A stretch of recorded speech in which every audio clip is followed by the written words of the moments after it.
Dear students, இன்னைக்கு 11th general மேக்ஸில் unit vector எப்படி கண்டுபிடிக்கிறதுன்னு பார்க்க போகிறோம். அதுக்குரிய ஃபார்முலா வந்து A cap equal to A vector by modulus of A vector. ஒரு எக்ஸாம்பிள் சம் மூலமாக பார்க்கலாம். Example 8.4. Find the unit vector along the direction of 5y vector minus 3j vector plus 4k vector.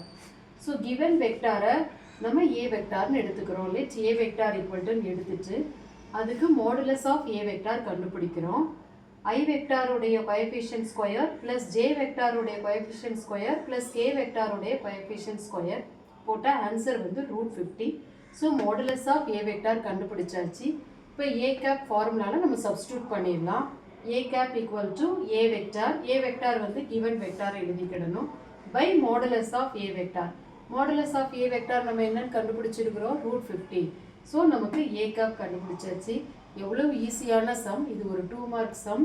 இது நீங்கள் புரிஞ்சிருப்பீங்கன்னு நினைக்கிற students. Thank you.